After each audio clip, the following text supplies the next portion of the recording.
Well, the gears of the government may finally be turning again, but after the longest shutdown in U.S. history, it's less of a flip the switch moment and more like a jump start the car, especially on a day like today.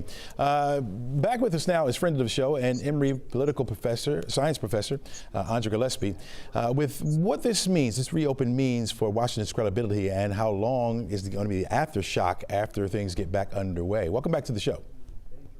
Thanks for having me.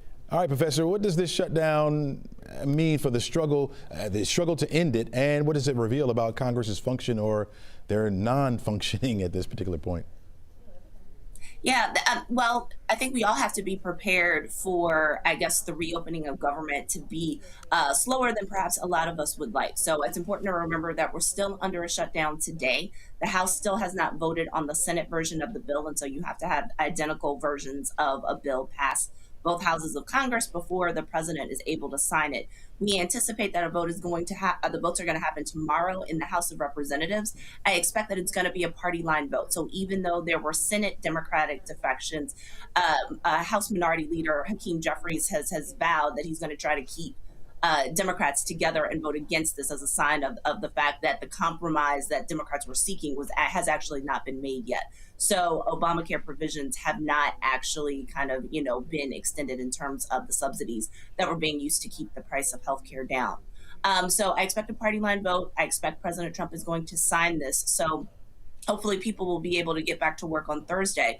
But even with people returning to work on Thursday, you should expect that it's going to take time for government to kind of fully reopen and to be back to being fully functional. So especially for those sectors that have been clearly impacted in ways that actually make the American public kind of aware of what's going on, you might expect that there's still going to be delays at airports as everybody kind of comes back up online and up to speed, and as and as schedules try to realign and become something back to normal.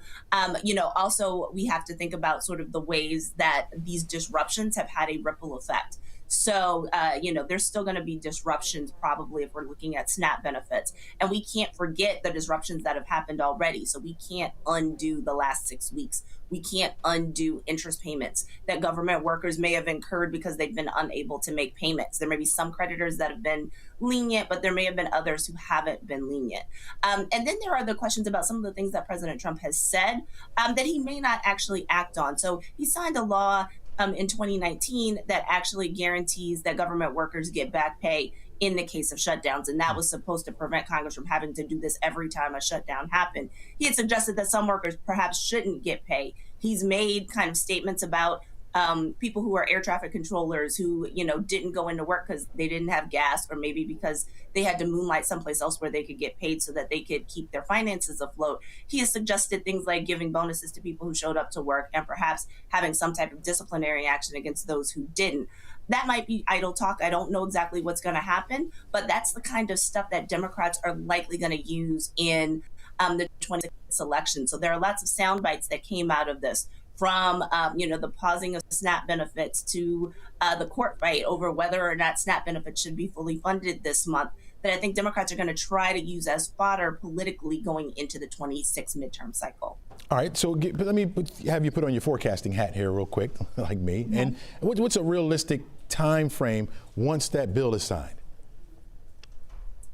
People are going to try to open things up and get back up to speed as quickly as possible. But especially in industries like aviation, I think you have to be prepared for there to be ripple effects. And so a lot of the prognosticators on other networks are suggesting that it's going to take days, in particular for the airline systems, to really kind of come back on board. Like if you think about flights that have been canceled and delayed, there are people who already hold tickets for the coming days, right? And you're now going to try to bring all of these other people back online. So I think it's going to take some time for that to kind of come into play. So think about disruptions that we've seen that have actually had nothing to do with government shutdowns because computer systems have broken down. It's usually taken days for the air system to really come back to normal. So I think we have to be prepared for that. All right, Professor Gillespie, you gave me a lot to digest there.